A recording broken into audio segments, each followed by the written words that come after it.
Hejsan! Idag ska vi måla ett stämningsfullt havslandskap med båtar. Det är många av er som har frågat efter just båtmotiv, sjöar, hav, fyrar och sådär. Så jag börjar lite enkelt.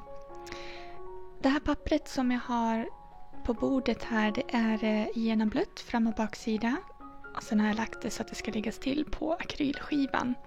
Och det enda jag gör är att torka av det på ytan. Jag kommer att måla utan skiss idag, men om du vill ha hjälp på traven så finns den här skissen att ladda ner på mina medlemssidor på kanalen. Du hittar en länk här uppe till höger där du kan läsa mer om det.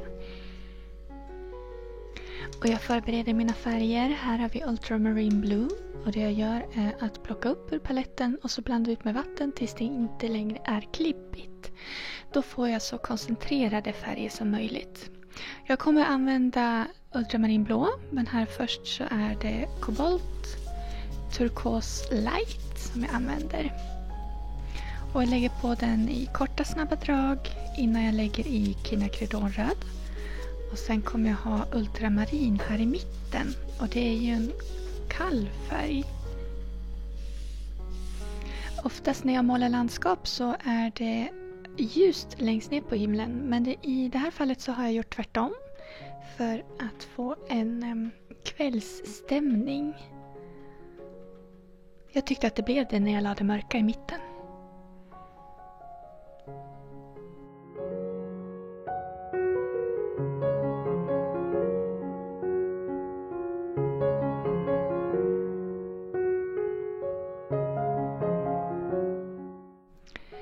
Jag vill ha lite mer koncentration av färg i mitten så jag tar en mindre pensel och lägger på mer ultramarinblå.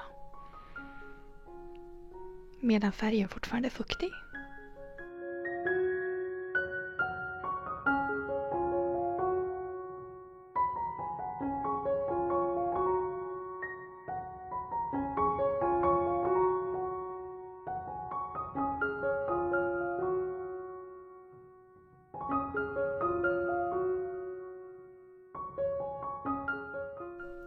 Jag gjorde en liten miss i mitten. Jag skulle vilja ha mer ljus där så jag väljer att lyfta ur lite färg. Och då gör jag rent min pensel och suger ut det mesta av fukten på det här pappret. Innan jag låter penseln stryka av och suga upp lite av färgen som ligger här i mitten.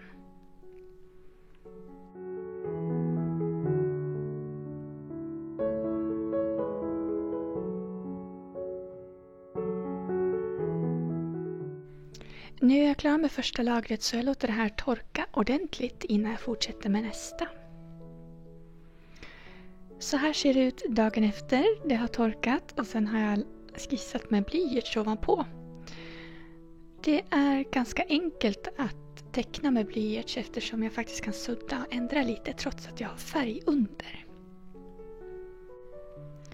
Och så använder jag en mindre pensel och ultramarinblå för att fylla i båtarna.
Jag använder rent vatten för att låta färgen blöda ut i speglingarna under båten.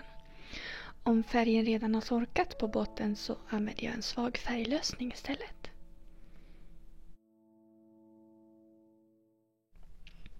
När jag var klar med speglingarna här så kändes det som att båtarna flög lite i luften.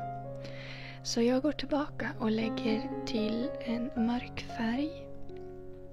Som det oftast blir där någonting har kontakt med ytan. Så jag lägger på mörk färg och sen lägger jag till lite vågor. Så att jag får känslan av att båten faktiskt ligger i vattnet.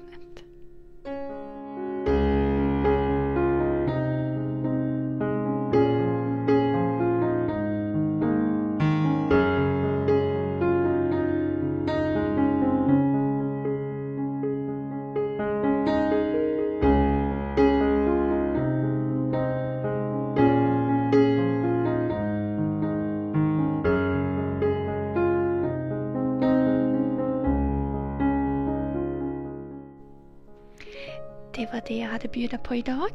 Om du provar på motivet så får du jättegärna tagga mig på Instagram eller Facebook så jag får se vad du pysslar med. Fram till nästa måndag. Ha det så bra. Hej då!